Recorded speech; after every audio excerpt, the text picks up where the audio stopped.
Olá, mundo! Tudo bem? Sejam bem-vindos a mais um episódio do podcast Vida de Programador. E, como sempre, o podcast Vida de Programador tem convidados super especiais. O convidado de hoje é um monstro da tecnologia, é o Jomar. A gente já vai chamar ele por aqui e a gente vai trocar alguma ideia sobre experiências com tecnologia, com software livre, com muitas histórias boas aqui para contar. E vai ser muito legal o programa de hoje. Então, para começar bem legal, vamos começar com um oi para todo mundo, oi para todos que estão ouvindo, não importa onde você estiver, que você esteja bem confortável com o seu café, aproveita bem o episódio. E olá, Jomar, bom dia, boa tarde ou boa noite, dependendo do horário que vocês estão ouvindo. Como vai? E aí, André, tudo bem, cara? Obrigadão pelo convite, prazer enorme fazer parte do programa. A parte de monstro é engraçado, né? Eu sei que eu sou feio, mas não precisava esculachar assim, né? Não, eu acho que durante o episódio quem não te conhece vai entender o porquê que é um monstro da tecnologia. O Jomar é uma grande inspiração, um grande amigo que eu fiz nesses anos também de vida de programador. E já para falar que eu tenho que falar toda vez que eu encontro o Jomar publicamente, eu já prometi para o Jomar que quando o Vida de Programador tiver o museu do Vida de Programador, vai ter uma estátua dele, de preferência banhada a ouro. E aí não definimos ainda a pose ou as vestimentas, mas vai ficar lá bem no meio do museu uma estátua do Jomar em homenagem a todo o apoio, todo o suporte que ele já deu ao Vida de Programador. A gente tem muita gratidão a você, Jomar. Então vamos lá, para a gente começar rapidamente aqui, eu queria passar pela nossa leitura de e-mails, nossos e-mails que vocês mandam para nós no podcast@vidadeprogramador.com.br, e vamos ver o que vocês escreveram para nós. Se você quiser escrever, fique à vontade. Se você ainda lembra como que os e-mails, se você não usa só redes sociais, pode mandar lá para podcast@vidadeprogramador.com.br e a gente lê por aqui. A semana foi bem tranquila em relação aos e-mails. Chegaram alguns comentários nas redes sociais. Estou gostando bastante do feedback de vocês. Mas queria destacar aqui o e-mail do João Lucas, que chegou pelo nosso e-mail do podcast, que foi um e-mail até que grandinho, mas foi bem bacana. Vou começar pelo PS. No PS, o João Lucas falou: desculpe o tamanho do e-mail, nem precisa ler tudo. Infelizmente, como o João Lucas colocou isso lá no final do PS, eu li tudo. Não, tô brincando. João, não peça desculpas por isso, tá? O seu e-mail foi muito bom, muito bacana. Eu encaminhei também para a Cris, que foi sobre o episódio que a Cris participou. Mas vou ler rapidamente algumas partes. Sou João Lucas, tenho 21, moro em Mossoró, no interior do Rio Grande do Norte. Acabei de ouvir o episódio 2 do podcast. E você já deve ter me visto ou não pelo Twitter, usuário João Lucas. João Lucas, um monte de L João, beleza.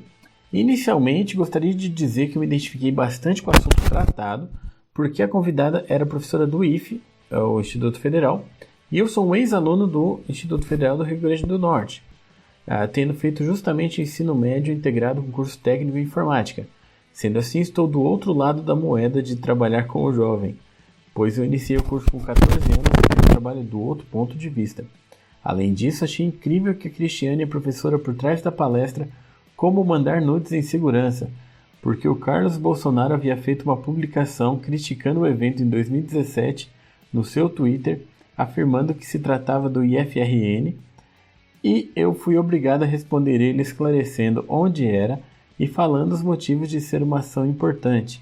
Inclusive voltei esse tweet e vi o comentário lá da Cristiane, me senti íntimo por saber quem ela é agora. Muito legal, só um comentário meu aqui.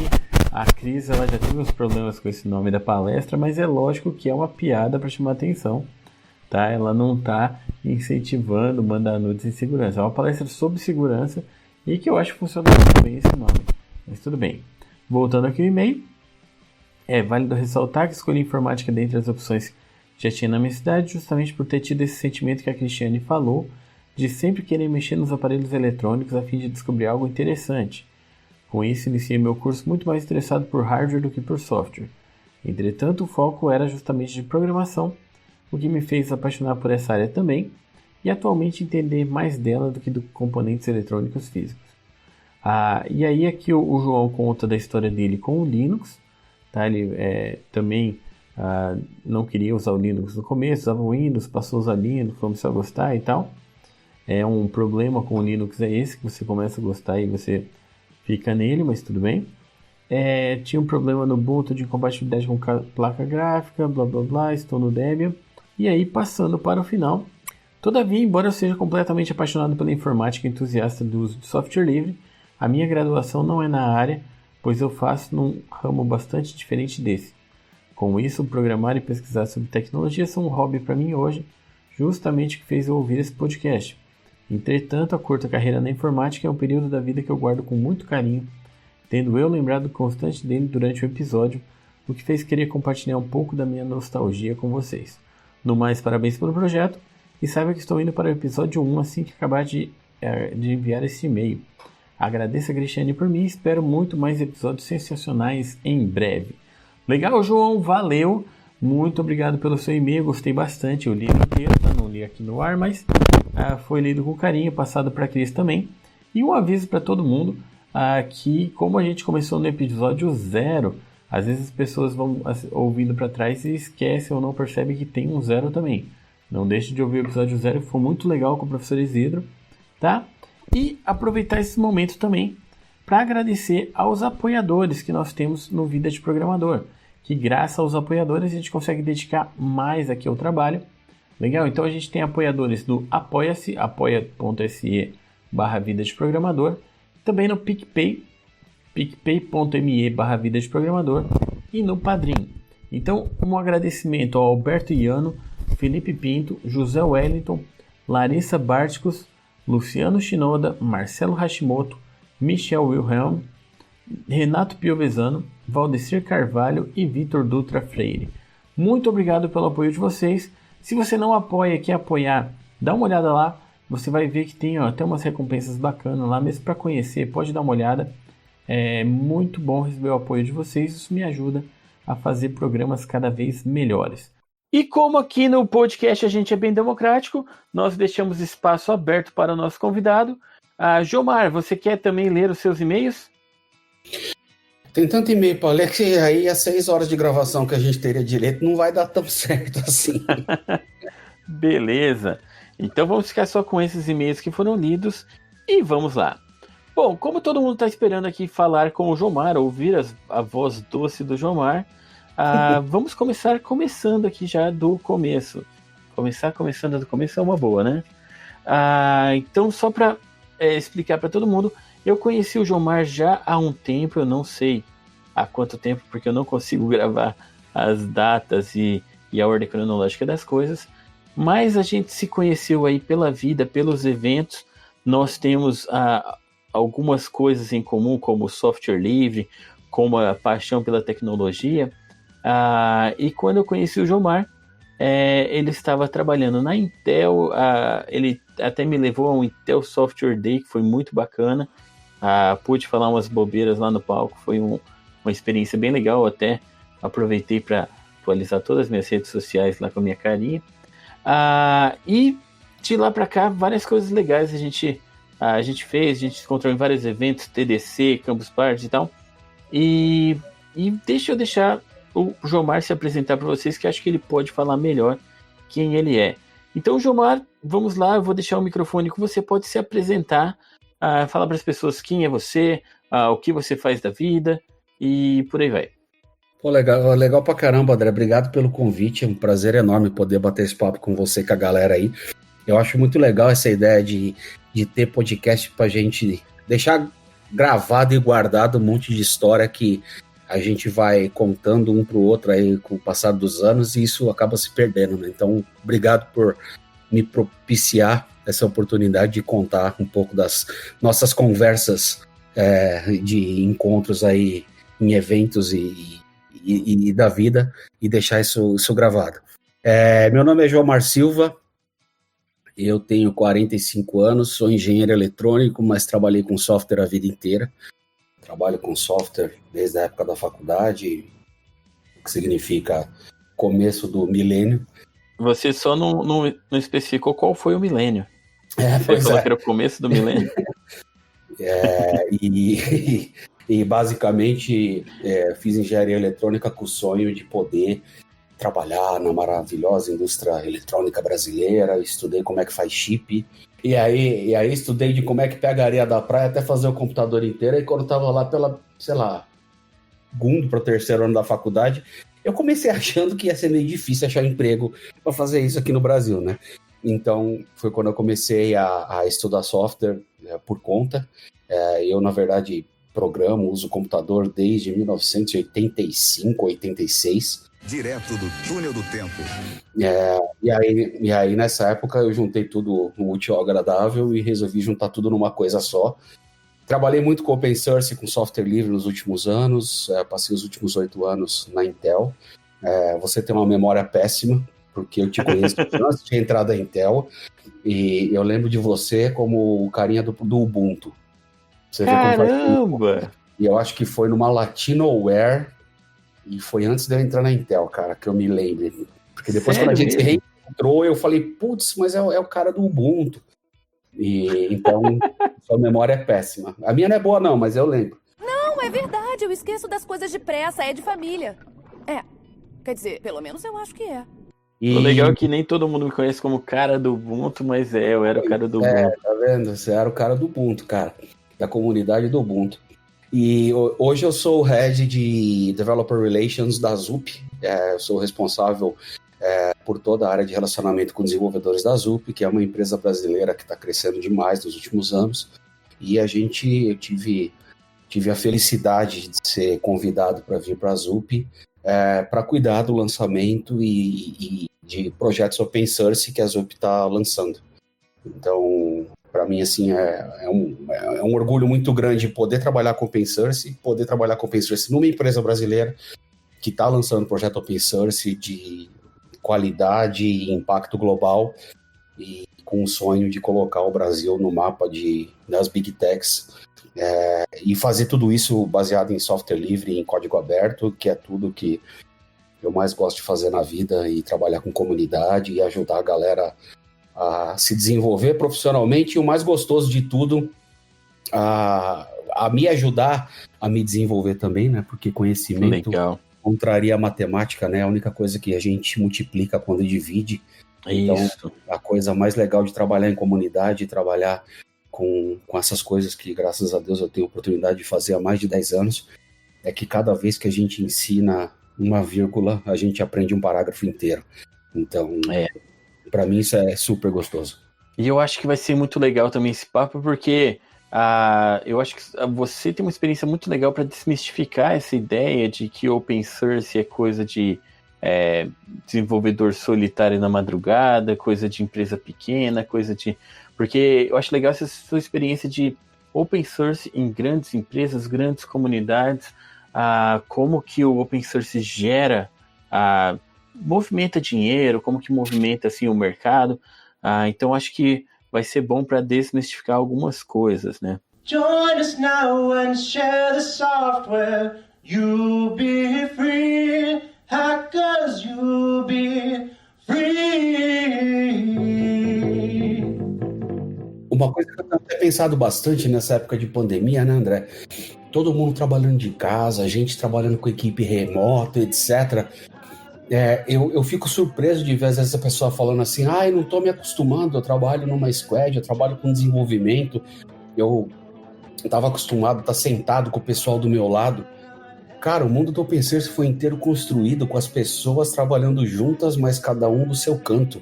Isso. Então, eu acho tão...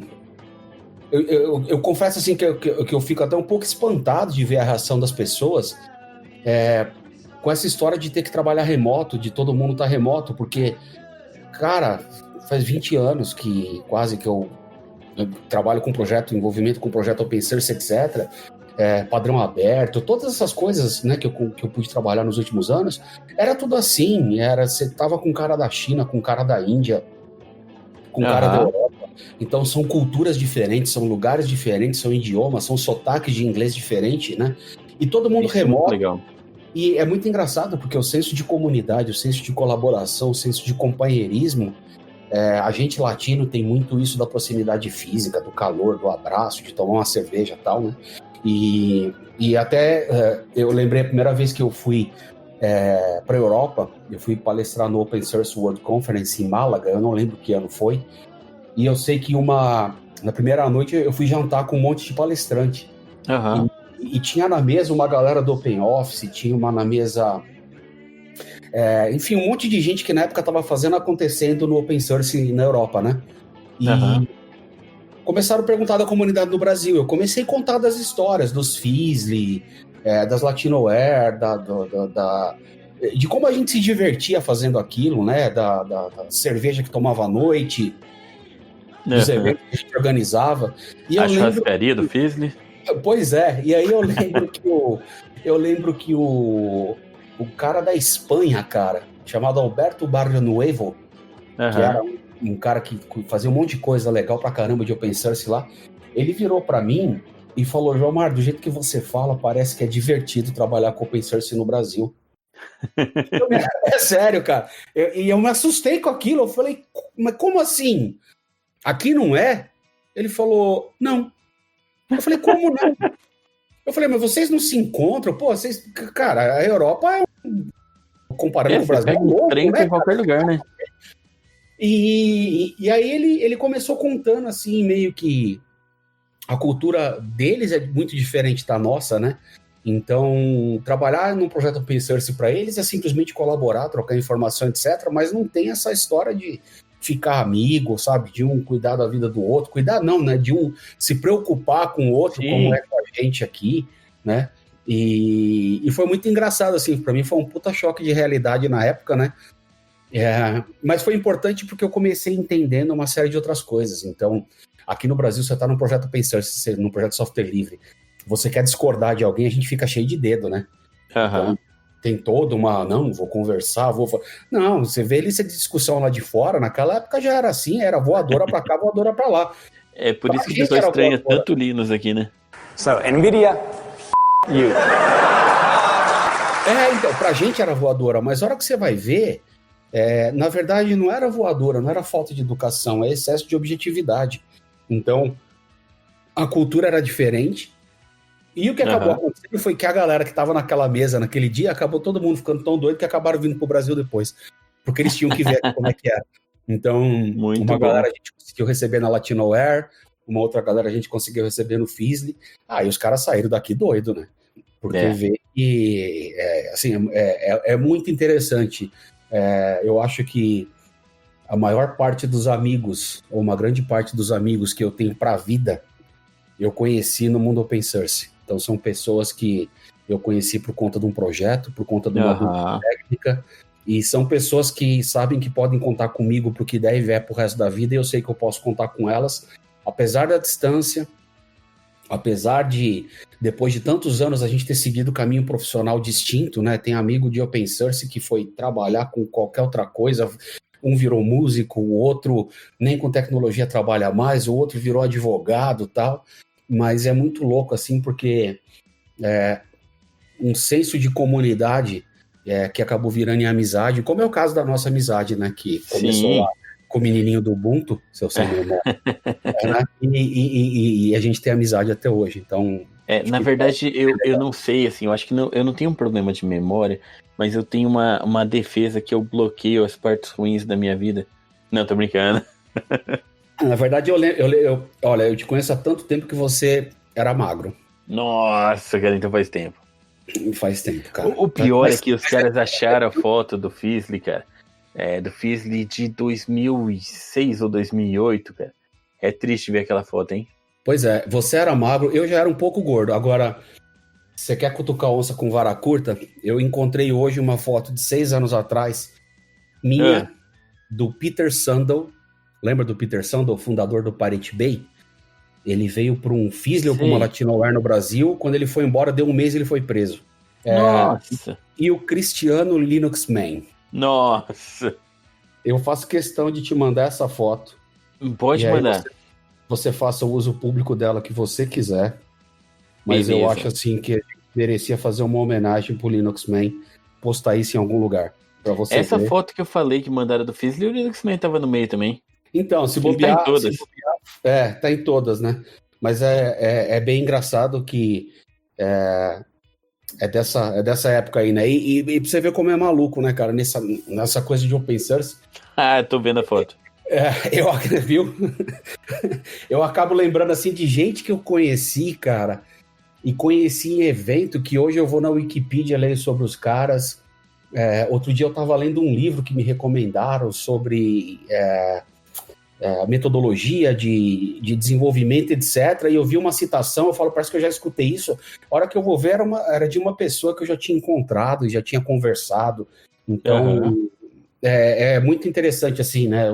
Cara, é muito legal. Eu falo pros meus alunos... Como a comunidade é aberta, né? Isso, e como a gente tem tantas pessoas importantes, assim, em contato, cara, que a gente não imaginaria, né? O pessoal, a gente fala do software livre, a gente tem...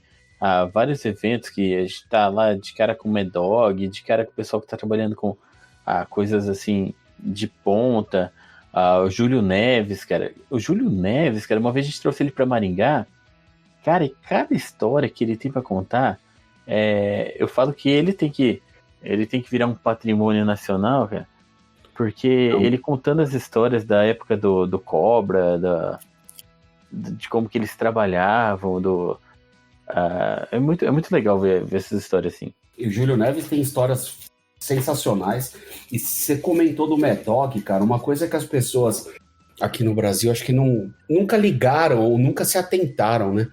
Mas o Medog é o seguinte, o Medog, pra mim, ele é o cara responsável pelo Linux ter acontecido no mundo.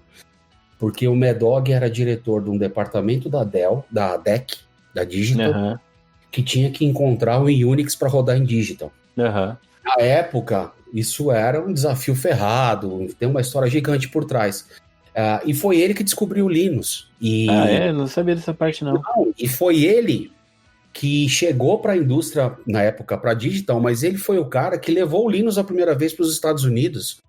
E ele foi o cara que apresentou o Linux e o Linux praticamente para a indústria de informática americana. Que legal. O resto da história a gente conhece, né? O Medog é padrinho dos 2 filhos do Linus. Nem sei se o Linus seguiu essa carreira de ter filho, como certas pessoas que eu conheço. Mas os dois filhos do Linus que eu lembrava que ele tinha, né? O Medog é padrinho dos 2. Então, o Medog que vem no Brasil, tira foto com qualquer um, para conversar, conta história. Para quem segue ele no Facebook, ele tá contando cada história maravilhosa da vida e da carreira dele lá, né? E é extremamente acessível assim, e depois de conhecer a história dele, escutar um monte de história que ele contou pra gente em restaurante, bate-papo em sala de evento, etc, né? O resumo da ópera é isso, ele é simplesmente a pessoa que pra mim foi grande responsável por apresentar o Linux pro mundo e pra indústria de TI, né? O Linux poderia ter acontecido sem o Medog? Talvez sim, mas eu não sei se na mesma proporção, na mesma velocidade, na mesma aceleração. Tanto é que o Linus até hoje é muito amigo dele e tem uma relação muito legal com ele, né? E é legal porque o Medog é um cara que você encontra no corredor em qualquer evento, tira foto com ele. Parece o Papai Noel, né? Tem uma história que eu acho muito legal da Latinoware, a gente conversando, acho que você lembra disso. A gente lá na recepção do hotel, lá, tava os palestrantes junto, aí você tava contando uma história do Medog, não vamos contar a história com detalhe, mas a famosa história dele com o Scott e tal. O Scott é aquele amigo dele, né? E daí foi interessante. Você contou uma história e tal, de repente aparece o Medog. E aí o Jomar chamou, o Medog, vem cá. Tava contando a história e tal, e entra na conversa e tal, e numa boa. E é realmente interessante como a gente tem essas oportunidades, né? Que a gente tem esse contato próximo.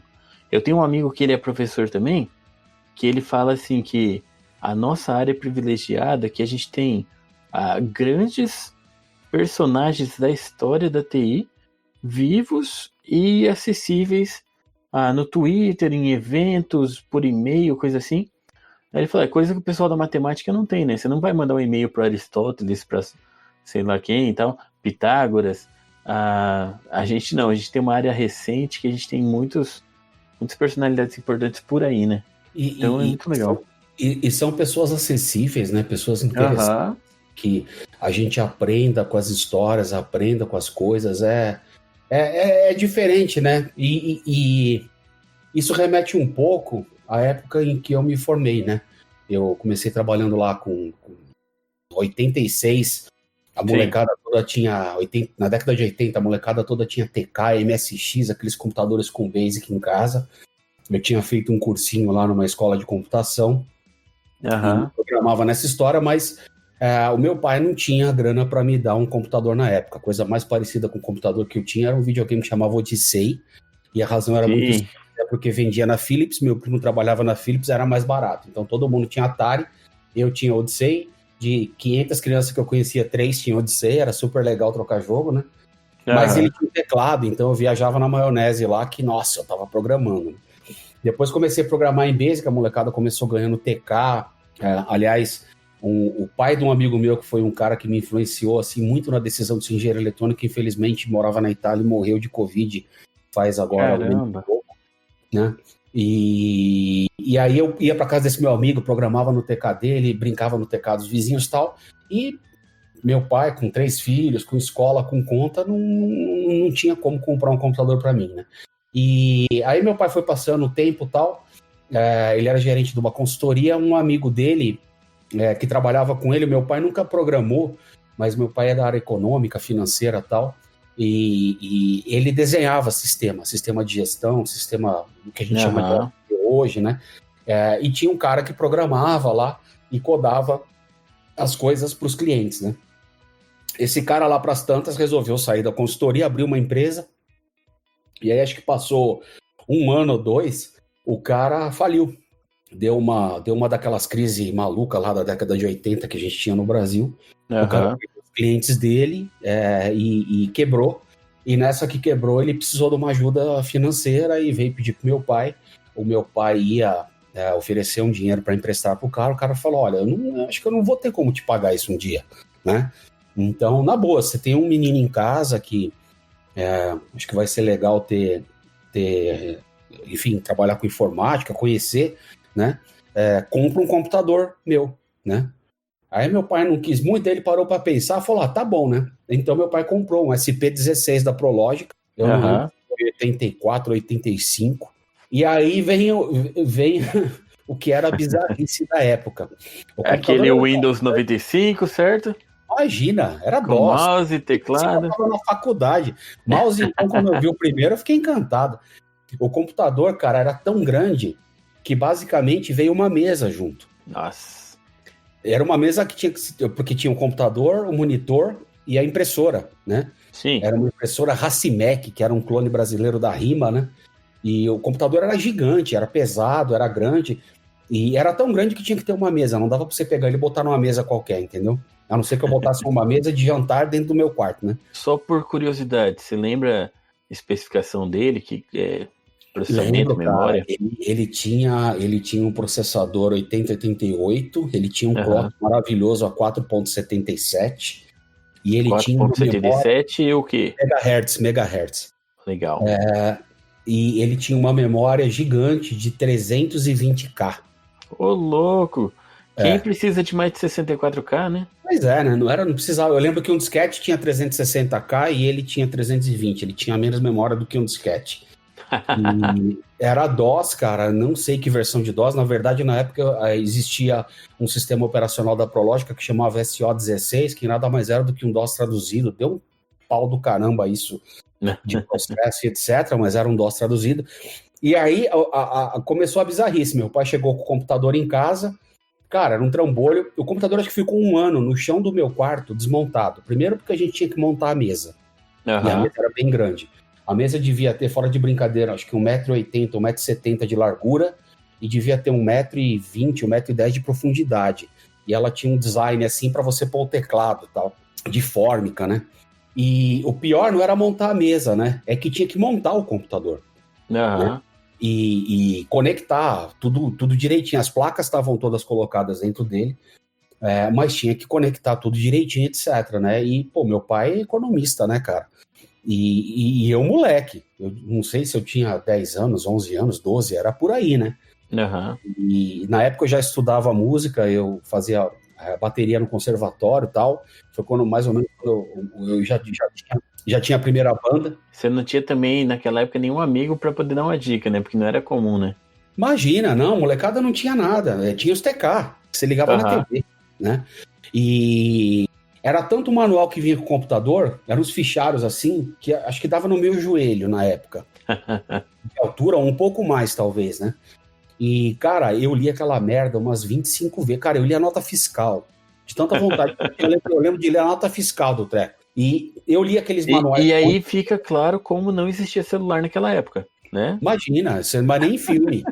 Porque aí a gente não tinha o que fazer, a gente lia manual. Pois é. Era esse o esquema, né? E aí eu acabei convencendo meu pai de que a gente podia montar o computador junto.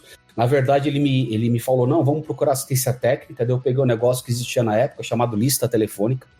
E a gente ficou procurando, né, páginas amarelas. Encontrei assistência técnica. Só que você imagina, assistência técnica de computador naquela época, né?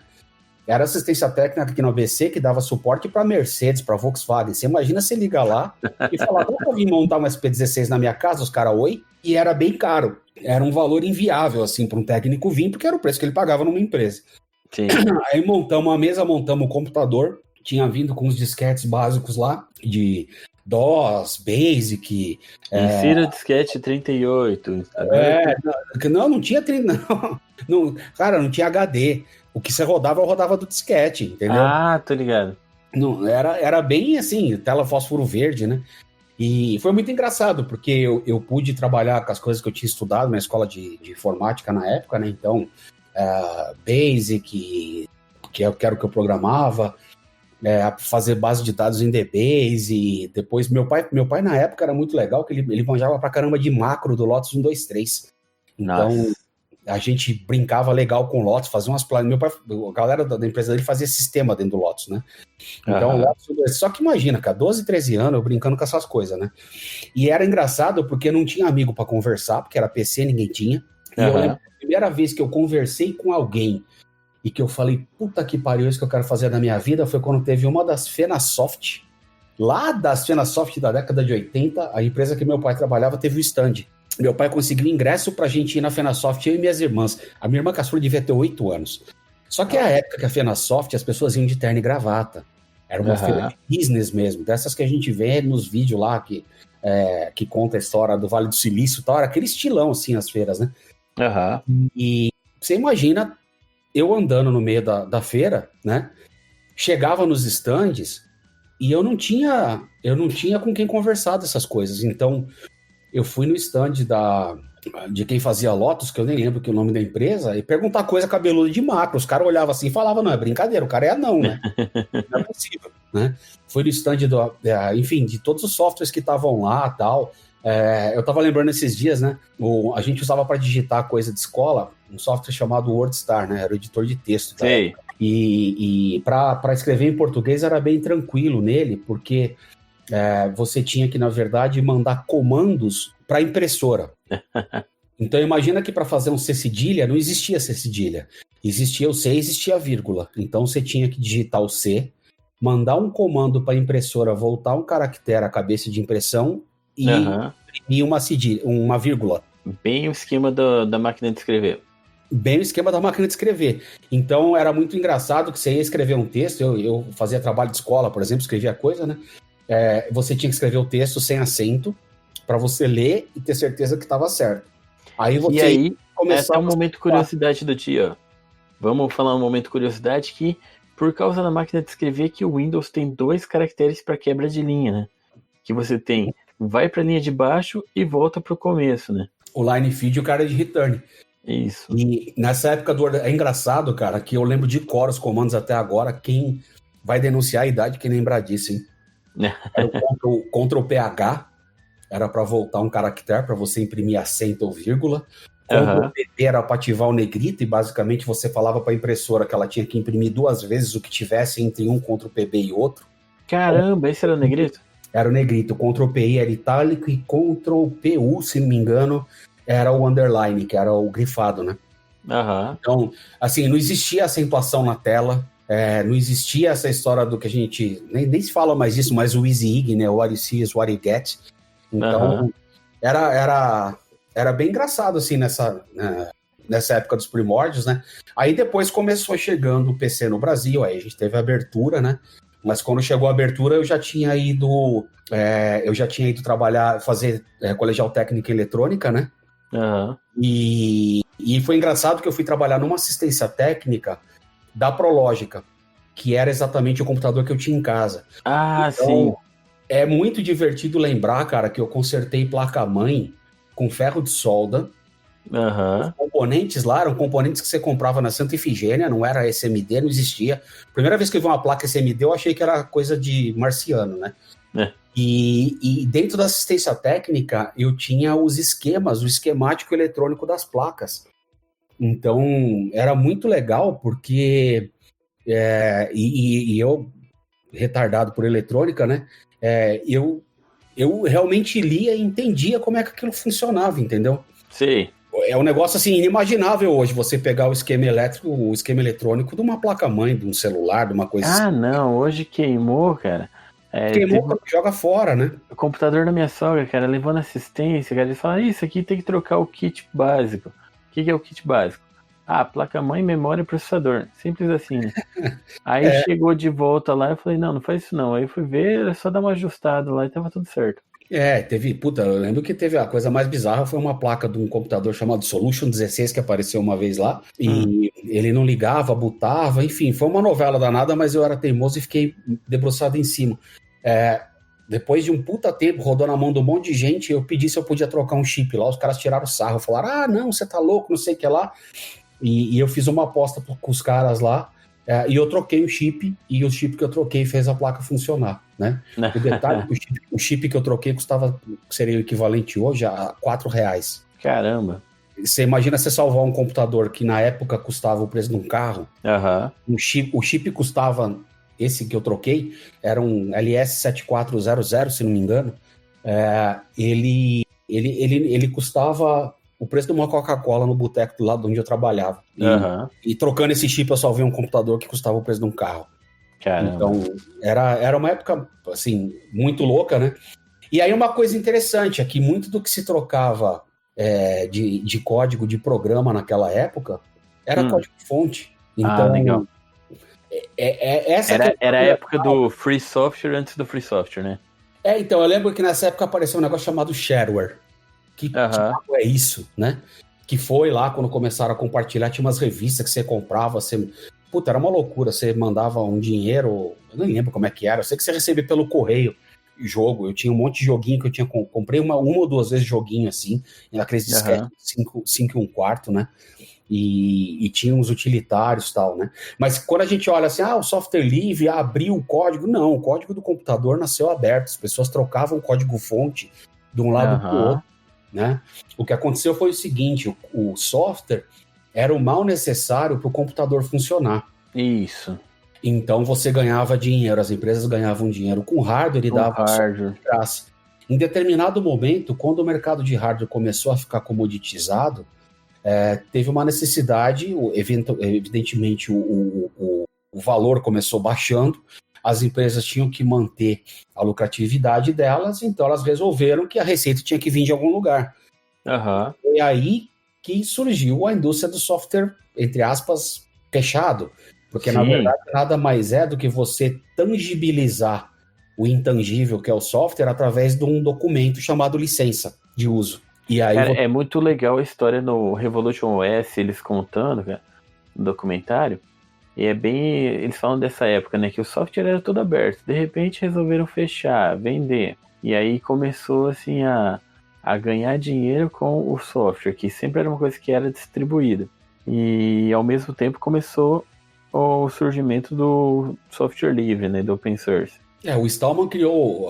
A história toda do open source começou porque ele ganhou uma impressora laser, e aí, a impressora laser não tinha driver para o sistema que eles usavam, e ele soube que uma outra universidade tinha recebido uma impressora igual. E os caras tinham feito um driver, funcionava. Ele foi e pediu pro cara como é que ele pegava, para passar para ele a especificação de como é que ele comunicava com a impressora. E o cara falou, poxa, eu não posso te passar porque eu assinei um NDA e a empresa me deu acesso a essa informação, mas eu não posso compartilhar com ninguém. Eles tinham uma impressora laser fodida, o último modelo, mas ele não conseguia fazer ela funcionar, porque o amigo dele que sabia como fazer funcionar e que queria ajudar ele, não podia porque tinha assinado um documento. Então, foi quando o Stallman teve um dilema moral, né?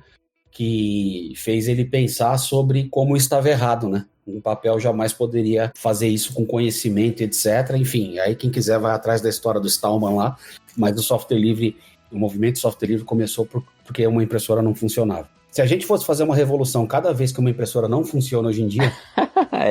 Porque a impressora para mim, eu fiz driver de impressão durante uns 6 anos, né? Impressora, não importa qual, é um bicho que tem vontade própria, né? Isso, eu digo que a primeira máquina que se rebelou foi a impressora. Foi a impressora, até hoje, cara, até hoje. Não tem o que fazer, e para você ver que o impacto da rebelde da impressora fez nascer o software livre, né?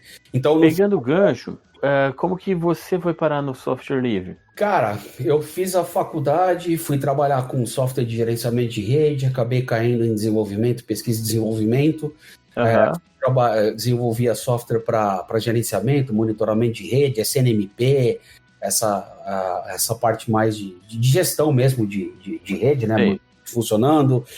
Trabalhava com TCP/IP, com os primórdios lá do que era a internet. E aí, trabalhando com P&D, eu trabalhei num Instituto de Tecnologia de Software de São Paulo, e na época foi quando o software livre aconteceu no Brasil, né? Que começou aquele boom, e software livre daqui, software livre de lá.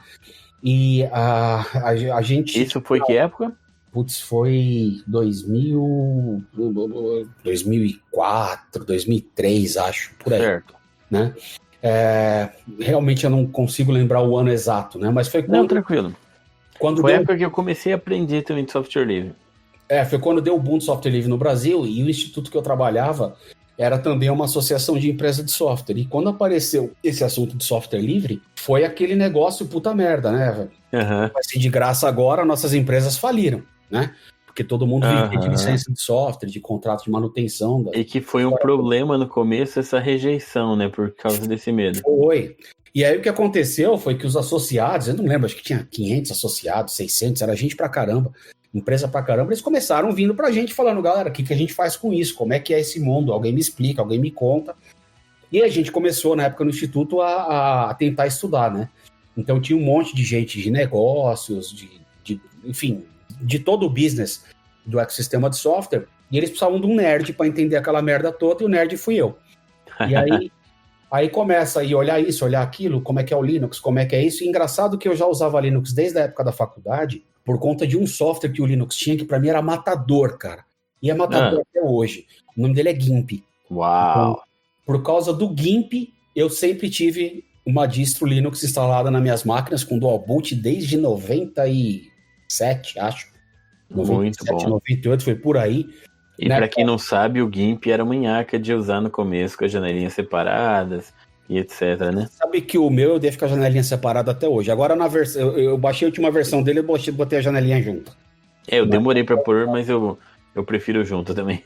É porque eu andei perdendo janela do GIMP, né? E aí você se sente um pouco limitado intelectualmente quando isso acontece, né? Na verdade, isso começa a incomodar, que parece que tá te mostrando a idade, né? Você fala, pô, eu me dava tão bem com essas janelas, começaram a sumir. Não, como uma janela Sony, né, cara? Tá aqui, onde ela tá, né? Falando nisso, já programou em Lazarus? Não. Tem a mesma emoção, cara. Você perde janela, ela não aparece, mas tudo bem. Cara, a programação mais bizarra que eu fiz na minha vida é uma linguagem chamada Hex. Hex? O hexadecimal diretão? Hex. Não, REXX. É uma linguagem de mainframe. Depois você dá uma pesquisada que essa foi divertida. Cara, nunca ouvi falar. E olha que eu ouvi falar de bastante linguagem. Essa foi arqueologia tecnológica, né? Mas voltando à história lá, eu sempre usava Linux por causa do GIMP, né? E sempre mantive ele lá e tal. Imagina, Gnome, KDE, não existia nada disso. Era Motif que eu gostava de usar. Depois apareceu X-Window, algumas outras coisas e tal, né? Você tinha que compilar tudo. Bom, enfim, era divertido. Aí quando aconteceu essa história do software livre acontecer no Brasil, putz, alguém tem que entender isso, e calhou de ter um congresso, acho que chamou o primeiro encontro de software livre do governo federal em Brasília, que foi quando o governo federal resolveu adotar software livre. Eles fizeram um grande congresso, e foi muito louco, porque eu não sabia o que era software livre. Para mim, software livre era código aberto, era isso, né? E na correria... Só um detalhe. Para não confundir com o termo código aberto que veio depois, né? Tá distribuindo, né? O domínio público, praticamente. Que você achava que era. Pra mim era uma grande confusão, na verdade, na minha cabeça. Eu sabia que tinha uma série de coisas que definiam que era o software livre, só que na época eu já era gestor de projeto e gerenciava uma série de iniciativas que o Instituto fazia, acabei depois sendo gestor de toda a área de P&D, né? Uhum. Então, na vida de gestor de projeto e montando a minha carreira em cima disso, e vou cair para a área de gestão, vou virar gestor de projeto, estava fazendo acho que pós-graduação, inclusive, na época já em gestão de projeto, e fui lá para o evento em Brasília. Quando eu chego no evento, cara, eu simplesmente tive a primeira explicação do que era software livre, simplesmente do Stallman, que fez uma palestra. E, cara, aquela parte ética e aquela carinha bonita dele, né? Aquele charme todo. Sant Gnúcius, né? Era um auditório enorme e tal. E assim, aquela parte ética e da filosofia do treco, aquilo me espancou a cabeça, assim. Né? Foi um negócio que me deixou pensando por semanas, né? E foi muito louco que foi nesse evento que eu vi um cara palestrando e o cara subiu com uma energia no palco, cara. O cara acordou um auditório de umas, 800 pessoas de um jeito. Ele mexeu com a galera, ele falou sobre tecnologia com tesão.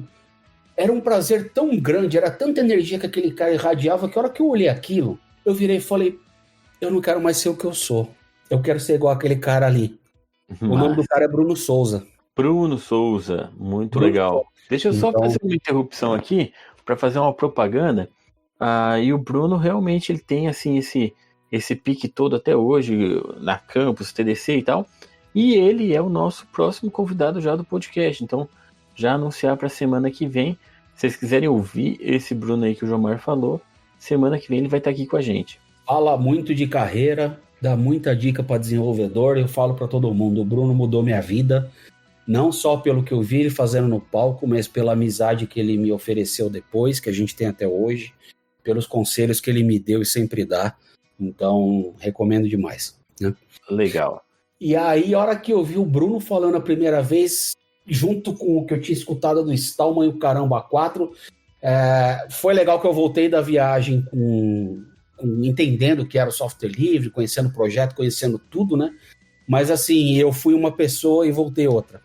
E a hora que eu voltei, eu comecei a repensar tudo que eu queria ser na vida, tudo que eu queria para minha carreira, se eu queria continuar tendo aquele monte de estresse que eu estava passando nos últimos tempos, ou se eu ia simplesmente jogar tudo para cima e agarrar uma coisa nova, né? E foi aí que eu comecei a inicialmente falar de software livre para essa galera de software da indústria de software, né, de São Paulo. E assim, eu nunca gostei de pregar para fiel, né? Até a história de ser evangelista da Intel, evangelista como profissão, o pessoal falava, você lê o evangelho, né? Eu falava, não, eu levo a palavra que não crê, né? E foi o que eu comecei fazendo lá naquela época. Então, legal. Então o Instituto fazia eventos aqui em São Paulo e teve um evento que eles fizeram para uma plateia grande, devia ter uns 500, 600 empresários de software proprietário, né? De software, do que era software na época que a gente falava, né? E eu fui lá contar para os caras o que era software livre e fui o portador da boa notícia para eles, de que enquanto a gente estava dentro daquele auditório bonito, né, num hotel em São Paulo, existiam uma série de projetos de open source fora do Brasil que simplesmente substituíam o software que eles comercializavam no Brasil de graça, né? E não era hora de enfrentar isso como um desafio, mas simplesmente olhar o seguinte, olha, o meu diferencial é o conhecimento que eu tenho do negócio onde eu estou, o conhecimento do mercado brasileiro, então simplesmente é mudar um pouco a ideia de se o software que está vindo aberto é melhor que o meu, maravilha, eu pego esse software aberto, eu contribuo para ele, para melhorar, e eu vou vender o que é o meu diferencial no mercado, né? Que é conhecer a indústria, conhecer as empresas, conhecer a legislação, enfim. Era esse shift de mudar de produto para serviço. E evidentemente que a maioria ficou muito puta com o que eu falei, né? Muita gente foi reclamar até com o pessoal do feedback, assim, pro pessoal do Instituto, de que organizou o evento, foi bem pesado e tal. Até porque eu era novo, né? Já não tão novo, já era casado, tinha filho e tal. Mas eu tinha cara de moleque, né? Aliás, eu deixei a barba crescer, eu não tinha barba no começo. Porque foi uma coisa que me falaram, cara, você tem muito cara de moleque, parece um estagiário, né? Então, o pessoal nessa época, você viu como a vida era difícil, né, cara? Se você não tivesse cara de mais velho e não usasse um terno, ninguém te levava a sério. Acho que é por isso que eu me recuso a pôr um terno hoje. Eu trabalho e hoje calça jeans. Hoje é o contrário, né? Hoje você tem que ter cara de hipster. Não, e eu tenho barba hoje em dia, porque sem barba eu fico parecendo um sapo boi. Mas voltando nessa época aí, foi mais ou menos na época que o Bruno tava falando dele, acho que no mesmo evento que eu palestrei aqui em São Paulo, acho que ele foi falar de Java. Trazendo o Bruno foi o cara que botou o Java no Brasil e se bobear no mundo, né? É por isso que é o Java Man, né? É o Java Man, foi nessa época aí. E aí, quando a gente fez esse primeiro evento, né, eu acabei sendo convidado para palestrar em alguns outros e tal. Muitas empresas na época que me deram ouvidos viraram empresas de serviço e existem até hoje, são grandes, né? E muita gente que achou melhor ficar revoltado comigo faliu. Foi simples assim o que aconteceu. Né? E aqui fica claro como eu estava certo no começo, que o Jomar é um dos grandes monstros da TI. Você viu? Ele destruiu algumas empresas e fez outras viver até hoje. Eu destruí tudo, né? E aí, quem estava na plateia nesse dia tal, era gente da IBM, gente da Sun, né, diretores e tal. E na época os caras estavam trazendo para o Brasil a ODF Alliance, que era uma instituição internacional, uma ONG, né? Que trabalhava pela promoção do padrão ODF. E foi engraçado porque, acho que um ano antes, ou um pouco mais, eu não lembro, eu li sobre o ODF a primeira vez. Eu tive problemas sérios na minha vida em perder documento por conta de versões de suíte de escritório que deixavam de ser mantidas. Lembra que eu contei do WordStar no começo? Lembro. Eu quando tinha 15 anos, eu tive um problema no cérebro, né? Que era só um abscesso. Mas na época a gente só soube disso depois que eu operei. Então, eu convivi durante meses com a hipótese daquilo ser um câncer e não ter o que fazer, né? E, enfim, foi uma coisa bem traumática tal, né? Eu brinco com todo mundo que vê minha cicatriz na cabeça hoje, que foi o upgrade que eu fiz para Pentium, mas é mentira, foi uma cirurgia mesmo. E, assim, uma coisa que me dói muito lembrar, né, é que no processo de recuperação lá, que foi bem, bem chato e complicado, eu resolvi escrever um livro sobre o que eu tinha passado, né? Só que era muito doído escrever sobre aquilo naquela época, né? Com 15 anos você ter que conviver com a hipótese de morrer em pouco tempo sem ter feito muita coisa que você queria fazer na vida e tal. Enfim, e eu escrevi, eu não lembro quanto foi, e eu perdi o meu livro, porque eu não lembro que formato tava, na verdade eu lembro, mas não vou nem comentar. E eu perdi, e assim, não foi um negócio que eu sentei numa tarde e escrevi, eu fui escrevendo de pouquinho durante 1 ou 2 anos, eu simplesmente perdi tudo. Isso aí, qualquer um que escreveu um livro sabe como que é o processo. E eu perdi tudo porque o arquivo não abria mais, entendeu? Depois eu vi isso acontecer em empresa e tal, e aí, como eu tinha trabalhado com SNMP, que é padrão aberto, tinha trabalhado com TCP/IP, que é padrão aberto, eu fiquei sabendo de um padrão aberto de documento eletrônico, fui atrás, era um tal de ODF, que na época era o padrão aberto do OpenOffice, né? E me interessei, e eu vi que tinha o dedo da Sun. E aí a primeira vez que eu conheci um vice-presidente da Sun, o Luiz Maluf, que grande mentor de carreira, junto com o César Taurion na época, que me ajudaram demais, os dois, né? Devo muito a eles. E eu comentei com o Luiz Maluf, eu falei, putz, cara, tem um negócio chamado ODF, etc, etc, né? E muitos anos depois ele foi me contar que a primeira vez que ele escutou falar de ODF foi porque eu falei pra ele. Ele não conhecia. Né? E aí, nessa época aí do que eu tô contando lá, tava falando de software livre, eles resolveram trazer o ODF Alliance para cá, eles sondaram uma série de pessoas e acabaram vindo me convidar, né, se eu topava ser o responsável por esse trabalho no Brasil. Era um trabalho voluntário, que a ideia era palestrar e falar sobre o padrão, ensinar a galera a usar, explicar o que era legal ou não. Eu falei, voluntário, vou fazer, né? Lembrei daquele meu sonho de seguir a trilha do Bruno Souza, né? E comecei trabalhando com o ODF. Só que aí a coisa escalou muito rápido, porque 1 mês ou 2 depois a Microsoft apresentou, o ODF já era uma norma internacional da ISO, já era um padrão aberto publicado, e aí a gente teve a Microsoft indo na ISO e apresentando o OpenXML, que é o DocX, SysLSX que a gente usa hoje, né? O ODF, é o ADP, o ADT e tal. Para passar por um processo de fast track, né? Uma norma na ISO leva 4, 5 anos para ser publicada. Quando é um processo mais light, é um processo que leva 1 ano e pouco, né? A Microsoft apresentou na ISO OpenXML através do processo de Fast Track. Era nitidamente, na época, uma reação à adoção mundial do ODF como padrão. E aí foi um negócio maluco, assim, porque em 2, 3 meses eu me vi envolvido na maior guerra de padrão que a humanidade já viu, né?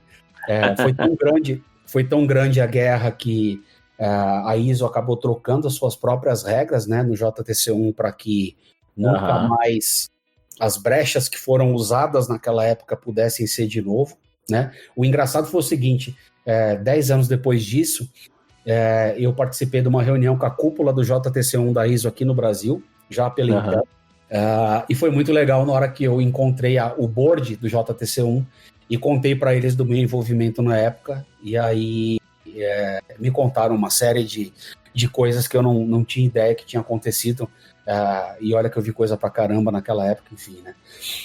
E aí acabou que eu precisei escolher o que eu queria fazer da vida, se eu queria trabalhar com padrão aberto, se eu queria ser gerente de projeto e gerente de pesquisa e desenvolvimento. Acabei me jogando de vez na história do ODF, e aí do ODF pulou para o Open Source, então aí eu me vi envolvido no projeto do Open Office, do BR Office, que a gente tinha no Brasil. O BR Office é engraçado, o Open Office era uma marca registrada em 3 países do mundo. E aí, em 2 países, eles conseguiram negociar o direito do uso da marca, e aqui no Brasil, quem era detentor da marca Open Office não deixou, então tiveram que renomear a suíte de escritório para BR Office. E não fizeram nada com esse nome, né? E o que acabou, não fizeram nada com esse nome, o que acabou sendo legal, porque deu uma impressão que era algo brasileiro, né? E na verdade não era só um projeto internacional que tinha um trabalho ferrado de tradução, de interface, de manual, etc., capitaneado por um monte de pessoas, entre eles eu destaco aí o Olivier Hallock e tal, até hoje, trabalhando com o LibreOffice, né? E mais um monte de gente aqui, enfim, o Roberto Salomão, o Cláudio Filho, na época que liderou uma série de coisas, né? Me envolvi com a galera do Open Office e aí lascou de vez, né? E aí comecei. Aí ferrou, aí entrei de cabeça no. Ferrou entre aspas, né?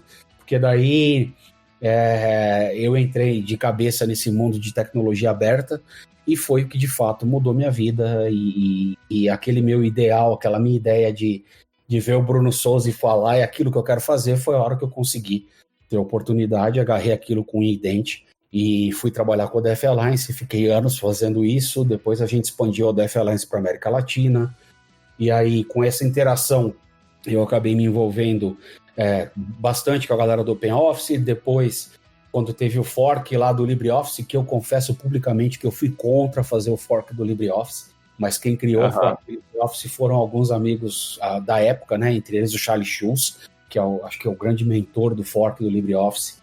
Depois eu participei de uma série de discussões pós-LibreOffice, né, do que fazer com o legado do OpenOffice, e foi assim que eu acabei ajudando a criar o projeto do Apache OpenOffice na Fundação Apache. Quem entrar lá na página vai ver que eu sou um dos initial committers da Apache do projeto, e assim que o projeto começou a andar sozinho, eu me afastei por conta até de trabalho e outras coisas no Brasil, e também na época eu acabei entrando para o comitê do Oasis, que desenvolveu o padrão ODF. Banda, né? Louco, porque quando a versão 1.2 do ODF saiu, eu era o único habitante do hemisfério sul que trabalhava no comitê. Não é que eu era o único brasileiro ou latino-americano. Se você pegasse o planeta Terra, cortasse no meio, o único cidadão que morava na parte de baixo era eu. E foi muito engraçado, porque fui muito bem recebido. O fato de falar que era brasileiro, você sempre é recebido com um sorriso no rosto, enfim. Foi uma época muito legal, e dei minha contribuição com um pedaço da história da informática e do que a gente fez aí pela padronização, e foi uma experiência legal pra caramba, porque foi aí que eu comecei a frequentar evento fora do Brasil, comecei a conhecer a galera, comecei conseguindo trazer essa galera pra cá. A gente tinha na época os Fizzly. Putz, teve Fizzly com 12 mil pessoas em Porto Alegre, que foi coisa linda. A Latinoware juntava a gente do mundo inteiro. Foi aí que você conheceu, né? Foi aí que eu conheci o rapazinho do Ubuntu. Foi aí que ficou importante, assim, a parte da sua história e tal. E depois resolveu começar a fazer uns desenhos engraçados e tal, que aliás hoje, cara, se você visse a mesa que eu tô aqui, cara, tá minha caneca, meu quadrinho, minha garrafa térmica, eu tenho um kit Pô, completo. legal, cara. Manda uma foto aí que eu boto. Kit completo do Vida de Programador, e é o seguinte, cara, você deve o meu filho com Vida de Programador, porque eu prometi pra ele que você ia fazer o Luigi no Vida de Programador. Então Legal. a gente vai negociar isso depois. Vamos lá, cara. E aí foi nessa, Já que... imagina até uma roupa de Luigi, cara. Foi nessa que eu mudei minha vida e não me arrependo nem um pouco, né? Como eu falei lá no começo, cada vez que você sobe num palco para ensinar alguma coisa, você desce dele e vai conversar com as pessoas, você sai do evento e você descobre que você ensinou uma vírgula e aprendeu 3 capítulos, né? Porque aprender com a experiência dos outros é muito legal.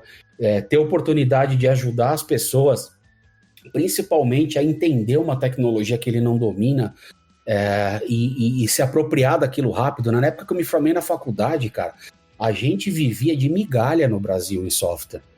Literalmente de migalha. Então, uma tecnologia de software saía lá fora, ela levava um ano para chegar no Brasil, para você usar, e se você quisesse desenvolver, trabalhar em cima, etc., era um puta tempo, né? E isso se você tivesse dinheiro. Eu lembro em 99, acho, eu fiz um curso de programação. Eu programei em C quase 10 anos, né?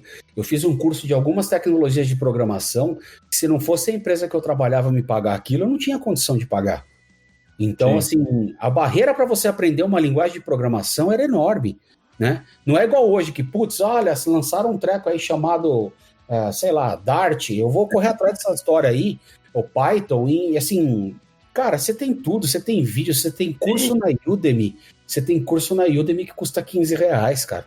Você tropeça em curso, né? Você tropeça em curso, YouTube tem coisa de graça, artigo, tutorial, código-fonte. Então, assim, a pessoa não tem desculpa hoje para não saber usar tecnologia. Para não saber usar, não, né? Para não aprender adotar, a tecnologia. Né? Esse é o ponto. Aprender uma tecnologia até o ponto em que ela queira. Essa é a história. Então, se eu quiser estudar como é que funciona o kernel do Linux, eu posso. Mas se eu quiser simplesmente aprender a usar o Linux, eu também posso. Então, eu acho que o Open Source fez... tem um livro que chama O Mundo é Plano, do Thomas Friedman. Eu recomendo para todo mundo ler, porque foi o livro que me abriu a cabeça.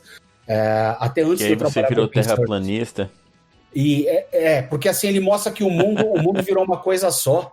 Né? Não é sobre terra plana, não é essa ideia errada da galera aí. Que, aliás, a zoeira que foi a SpaceX foi pro ar há uns dias atrás. Aí o pessoal falou, pô, não bateu no domo, né? O Mundo é Plano é um livro que mostra isso, né? Como o mundo deixou, assim, como o conhecimento, as conexões e a cultura cruzada, né? Transforma a Terra num lugar só. Então foi o que eu falei no começo, né? Trabalhar remoto com gente que tá em tudo quanto é lugar do mundo, cultura diferente da tua. Cara, só o Open Source faz isso. E aí, enfim, trabalhei anos com software livre, tive uma passagem pela Cobra no Banco do Brasil, que era uma empresa do Banco do Brasil, ainda é, né? Depois fui para a Intel, e na Intel tive a oportunidade de fato, trazer para o Brasil tecnologia de ponta que estava sendo desenvolvida lá fora. Grande parte do que a Intel fazia era e ainda é em Open Source, né? Uma das maiores contribuidoras do kernel Linux. E aí a abordagem é diferente, né? Porque daí cai dentro daquela história de, poxa, a gente já tem uma indústria em torno disso. Hoje em dia não se fala em tecnologia da informação sem falar de Open Source, né? Aquela discussão lá atrás, né? Que a gente tinha, mas o software livre, o Open Source, etc. Acabou, cara. E aqui eu vou arrumar encrenca com um monte de gente. Aproveita, essa é a hora. Uma das birras que eu O pessoal já largou o programa no meio, então agora você vai comprar briga com pouca gente. Uma das birras que eu tenho aí para evento de software livre hoje em dia, sentar para tomar uma cerveja e ter que escutar aquelas histórias que a gente escutava 20 anos atrás. Galera, acabou! Nós ganhamos a brincadeira, vamos reconhecer. Você entendeu? Cara, eu vi uma vez o Mad Dog, cara. O Mad Dog no Roda Viva, cara. Faz muitos anos, cara. Que alguém perguntou para ele, mas quem que usa Linux? Quem que usa software livre? Aí ele falou, deixa eu fazer uma pergunta um pouco diferente. Ele falou, quem que não usa software livre? Qualquer um que entra na internet para navegar tá usando software livre. Tá passando por servidores, por coisas assim. Tá todo mundo usando software livre. Cara, uma bagunça que eu fazia, fiz na Intel várias vezes em palestra, que era divertido. Hoje em dia não tem mais graça porque o pessoal não cai mais nessa, mas no começo caía, né? 9 anos atrás. Eu abri minhas palestras falando, quem aqui usa Linux? Aí, tipo, uma sala com 100 pessoas, né? 20 levantavam a mão. Falava, legal. Se vocês não sabem, o Android é Linux. Todo mundo olhava. Eu vou repetir a pergunta. Quem aqui usa Linux? 80% da sala levantava a mão. E é a realidade. O teu roteador Wi-Fi de casa hoje usa Linux e software livre. A tua TV usa Linux e software livre. Você sabe a bizarrice que uns anos atrás as TVs da Sony, se você desmontava, tinha um CD dentro. Você conhece essa história? Cara? Sério. Um DVD. Sabe o que tinha no DVD? O código-fonte do Linux. Porque eles tinham um entendimento era um que você live? era obrigado... Não, porque eles tinham um entendimento que você era obrigado a distribuir o código-fonte. Ah, caraca! Sério, cara, sério. Eu nunca desmontei uma TV da Sony, até porque eu nunca tive uma TV da Sony, né? Na verdade, eu comprei uma uns meses, agora na pandemia, minha TV queimou, eu comprei uma da Sony. Mas legal, eu comprei uma antiga, né, pra tem ver um se tem lá. código-fonte dentro, tá? Mas, cara, a minha TV roda Android hoje. Massa. Roda Linux. Tem o Giga da vida, né? A minha TV da Samsung rodava Linux. Então, tá em tudo quanto é lugar. Tá no teu relógio no pulso, tá no teu celular no bolso. Então, não tem mais essa conversa. A gente fez uma indústria em torno do open source. O mundo funciona em torno do software open source e não dá para você descolar uma coisa da outra. Mas, né? E por isso que eu fico muito contente de poder trabalhar numa empresa brasileira hoje que leva isso a sério, que se construiu em cima de infraestrutura de open source. E não adianta, se você quer inovar, se você quer ter velocidade, o antigo CEO da Sun, eu acho que era o Jonathan Schwartz, eu posso estar errando o nome dele aqui, mas era o cara que tinha um rabinho de cavalo, né? Ele contava o seguinte, que não importa o tamanho da tua empresa, não importa o tamanho da tua área de pesquisa e desenvolvimento, lá fora é sempre maior do que aqui dentro.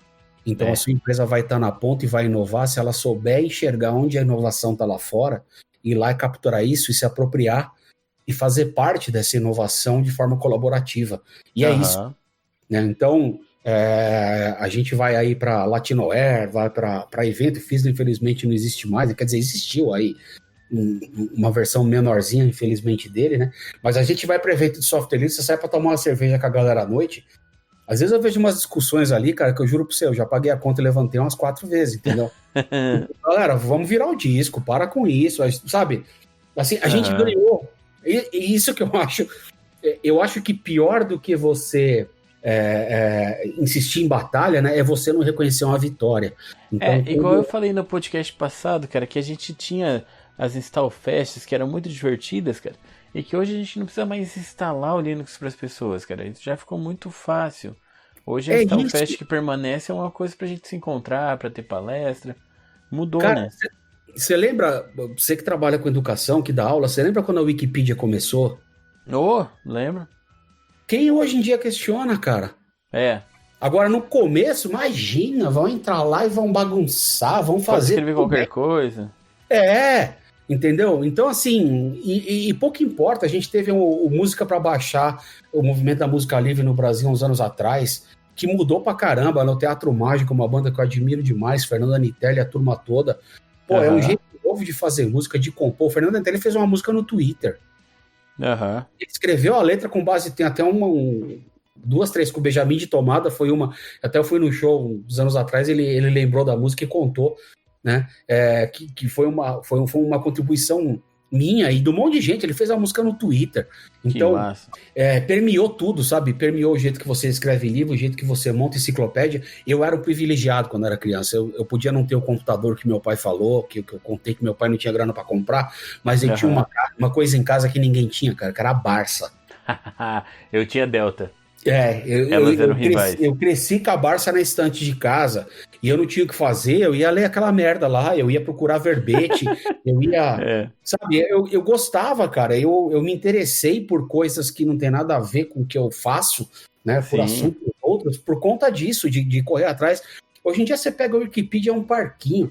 Aí você é obrigado a escutar a gente falar, mas eu não sabia disso. Não sabia por quê, colega? A hora que você quer achar aquele filme esquisito naquele site que a gente sabe qual é, você encontra, né? Beleza. Agora, a hora que você quer saber o que é tecnologia X, ou o que é uma informação sobre sociologia, ou sobre política, ou sobre qualquer outra coisa, não vem com esse papo de, eu não sei onde encontrar, porque, pô, depois que inventaram o Google, virou covardia, né? Tá, eu sou tudo da aí. época do Alta Vista, eu confesso que eu fiquei puto a primeira vez que eu vi o Google, porque Aham. eu procurava coisa na Alta Vista que eu tinha, assim, 9 resultados. Aham. De tanto que eu tinha lido os manuais e sabia fazer uma query animal nele, né?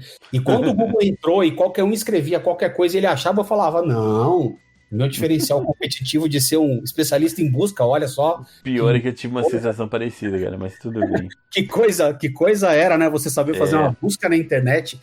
Então é muito louco, assim, porque hoje a informação está disseminada, qualquer um acessa qualquer coisa, tá tudo livre. Você aprende praticamente de qualquer assunto até o nível que você não quer mais. E em tecnologia especificamente, né? Eu me formei numa época em que no Brasil a gente vivia de migalha. Aham. A gente vivia de migalha que caía da mesa dos outros e que você tinha que ser uma barata muito vitaminada para ter dinheiro para conseguir pular naquela migalha ainda. O sentimento que eu tinha era esse, era um sentimento de impotência gigantesca, assim, sabe? De ver o seu potencial de crescimento profissional tá limitado por conta do país que você nasceu, da tua condição financeira. E fico muito feliz de ter participado de todo esse movimento e de ainda poder estar dentro dele, né? Porque no fundo, cara, hoje em dia, uma criança que nasce num país desprivilegiado, se ela um dia tiver acesso à internet e tiver um computador velho, ele tem condição de fazer muito. Aham.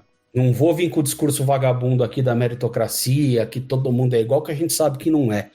Agora, você abre possibilidades para as pessoas, né? Nos projetos sociais ligados ao software livre dos últimos anos. Cara, eu tenho um amigo que hoje em dia é diretor de data center e que o cara tinha tudo para, na adolescência, ser um aviãozinho do tráfego de uma favela de São Paulo. Aham. E o cara hoje é um cara fudido de tecnologia, conhecido da galera do software livre e tal, né? Mas a hora que você olha a história da vida do cara, onde ele nasceu, o futuro dele é ser esse, morrer com uma bala nas costas aí, ou de traficante ou de polícia, porque era para isso, a realidade de vida dele era aquela. E o cara hoje é diretor de data center, sabe? E então a tecnologia muda a vida das pessoas, né? E fazendo um gancho com o que a gente meio que vive, né? As duas coisas assim que foram interessantes, né? Primeiro, as pessoas aprenderem a aprender.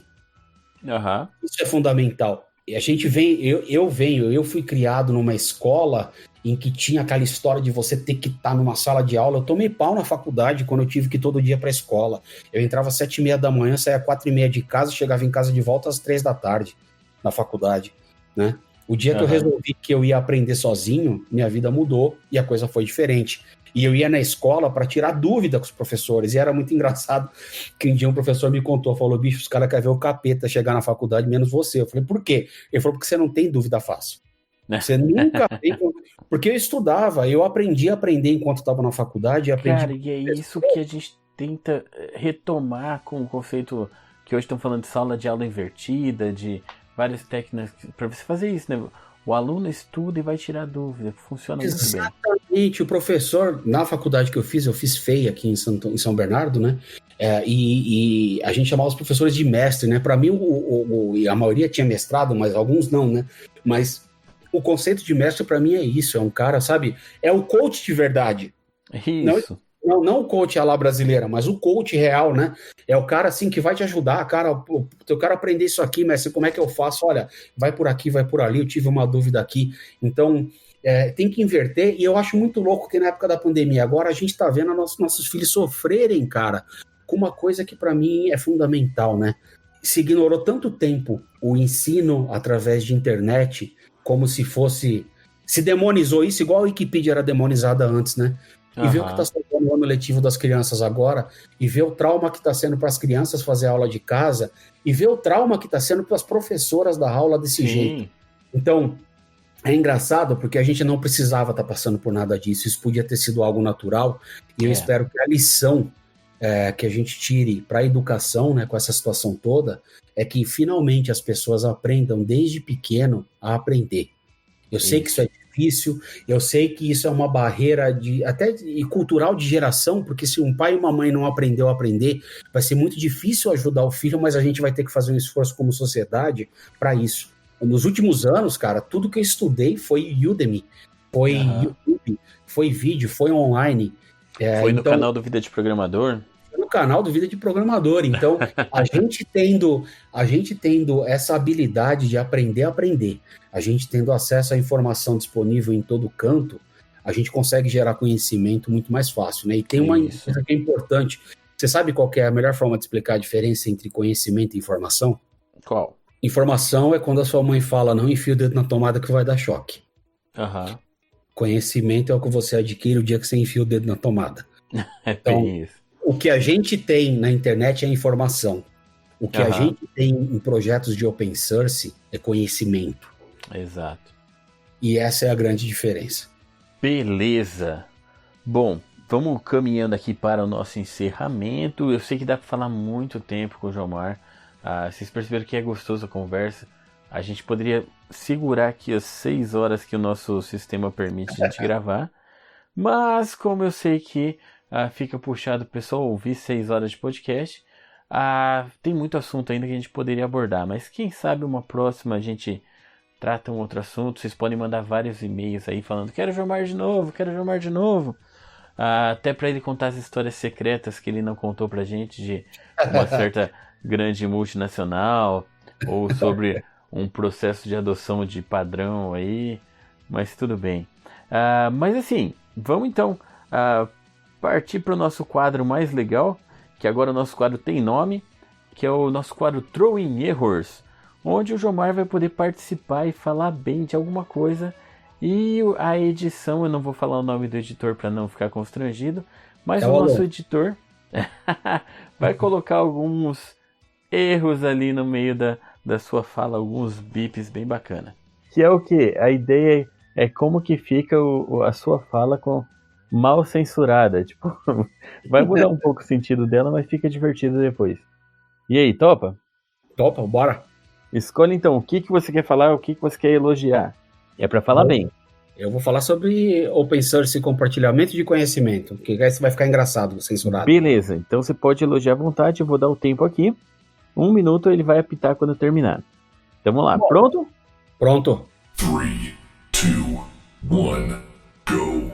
Como eu já comentei antes, galera, eu acho que trabalhar com open source, trabalhar com código aberto é cada vez que a gente compartilha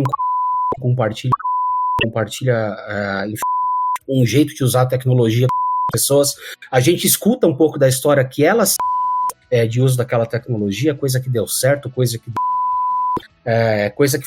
coisa que deixou de a gente acaba também entendendo quais são os outros usos daquilo que a gente, de repente, para fazer uma coisa e a pessoa está usando e a gente uma grande comunidade em que um do outro aprender, um do outro executar, e aí todo mundo se desse sistema e desse compartilhamento. Então, o meu elogio vai para o open source, aberto, software livre, chame aí do que quiser. Eu sei que meus amigos lá do software livre das antigas vão vir, né, André? Aquela galera que a gente conhece lá que não suporta, né? E acabou o seu tempo. Muito bem. Então, isso é muito legal porque você não sabe como ficou e você só vai saber quando tiver editado. E eu ainda parei no meio de uma frase que vai ficar estranha, porque eu ia dizer que não é que a gente não suporta a galera, né? A galera não suporta você chamar software open source de software livre. Sim. Então, tudo bem. Aí surgiu o PLOS e tudo mais. Mas beleza. Então, Jomar, pra gente fechar, vamos fechar de uma forma um tanto musical? Você tem alguma recomendação na área da música? Alguma recomendação que você quer deixar pra gente? Tenho sim, cara. Eu trabalho com música... Sou músico há muitos anos, né? No momento da minha vida eu tive que escolher se eu ia ser um músico que praticava engenharia de final de semana ou se eu ia ser um engenheiro que era músico de final de semana. Eu optei pela segunda. Achei um pouco mais seguro, economicamente, lógico. Mas são os prazeres da minha vida, tanto a engenharia quanto a música. E a minha filha aprendeu a tocar violão sozinha, tem as composições dela, e tá construindo para ela uma carreira muito legal de música, né? Então quem quiser conhecer, Mel Carraro no YouTube. Me perdi, mas me reencontrei ao som de músicas variadas. Rotas antigas erraram as índias, mas me levaram a você. E é um negócio muito legal. Ela tá, acho que com 70 mil seguidores no YouTube. Enfim, tá crescendo muito rápido. Ela compõe as músicas dela, ela faz músicas dos outros, né? E eu acho muito legal porque é o seguinte, né? Às vezes o pessoal fala, meu filho tá querendo ter um canal no YouTube, eu acho isso uma bobagem. Eu fico pensando, o que teria acontecido se o dia que ela chegou pra mim e falou assim, pai, eu tô querendo criar um canal no YouTube, eu tivesse falado, menina, para com isso, larga a mão de ser tonta, vai se expor. Não é pra criança? Não é pra criança, ela tem 17 anos agora, mas ela criou o canal, eu nem lembro, faz um ano e pouco ou mais atrás, né? Mas assim, e o mais legal é o seguinte, né? O meu pai nunca me direcionou na minha carreira. Ele me deu as oportunidades que ele mesmo conta que ele não teve, né? Para que eu fizesse o que eu quisesse, eu encontrei o meu caminho. Então, muita gente fala, incentiva a Melissa, investe na Melissa, orienta, etc. Não tem nada disso. O máximo que eu fiz foi ter os instrumentos em casa, ter dado para ela uma infância e uma adolescência numa casa com muita música, e ela tá encontrando o caminho dela, tá fazendo as coisas dela. Então não é porque minha filha não, eu recomendo a galera dar uma olhada no canal dela. Não me pergunta o estilo de música que ela faz, porque eu não sei explicar. Então, entra no canal e descobre. E é engraçado porque eu conto para as pessoas disso, muita gente às vezes até fala, não, o cara tá falando que é a filha dele, né? Depois o pessoal vai lá e me chama para contar o que viu. Então deixa eu falar aqui. Dica musical. Meu testemunho, pessoal, que eu chamei aqui essa parte porque eu sou fã da Melissa, tá? Quando você postou a primeira vez, eu achei que era isso. Falei, o cara tá falando da filha, mas deve ser só aquele apoiozinho, né? Cara, eu não esperava a qualidade que ela tem. E o pessoal tá ouvindo agora aqui a música no fundo, ó. Até aumentar um pouquinho o volume. E realmente, eu gosto muito das músicas. Eu já coloquei as músicas para as minhas filhas ouvirem até. Sabe aquele momento que você quer colocar uma música suave, gostosa para acalmar as crianças também? Aí as minhas filhas, a minha menorzinha, assim, ela parou e ficou assistindo assim, encantada, sabe? É uma voz muito suave, muito legal. Mas é isso. Eu acho sucesso pra vocês. Eu acho até interessante que a Melissa grava do quarto dela, com o celular pendurado na janela. Eu tenho microfone profissional para gravação em casa. Eu tenho software de edição. Enfim, eu tenho uma parafernália, porque eu ainda produzo música aqui em casa e tal, né? Mas é do jeito dela. É o microfone na janela, o violão no colo, acende uma luz, apaga outra, etc. E pronto. Muito legal. Só dá oportunidade para os filhos, cara, que eles vão embora. É muito autoral, né? Tipo, é muito ela ali, né? Isso. Legal, Gilmar. Cara, valeu o papo. Muito legal, gosto muito de conversar com você. Realmente, assim, eu tô esperando só um momento de mandar fazer aquela estátua, tá?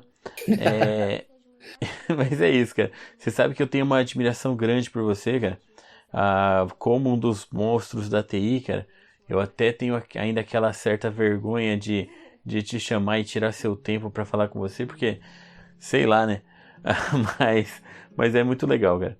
Obrigadão. Cara, essa história de ser monstro da TI eu acho tão engraçado, porque eu não fiz nada na história, né? Que qualquer um de nós, quem tá ouvindo você, não teria feito se estivesse no meu lugar. Então, é simples. Pra fechar aqui, cara, tem uma coisa que há anos, toda vez que eu tô num momento difícil ou que eu acordo meio com o saco cheio da vida, das coisas, dos desafios, etc. Eu lembro de uma frase do Gandhi. Então, acorda de manhã, todo dia, e eu fiz isso por alguns anos. Olha no espelho dentro do teu olho e repete essa frase. Seja a mudança que você quer ver no mundo. É só isso. Legal.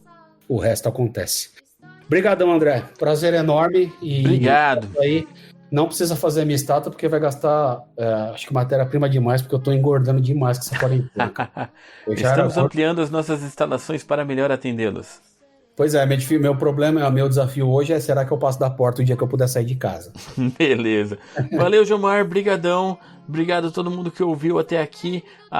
Muito legal, muito obrigado pela parceria de vocês. Semana que vem, já avisei aqui, a gente vai ter o Bruno com a gente, tá? E vocês sabem que vocês podem apoiar também o Vida de Programador no Apoia-se, no Padrim.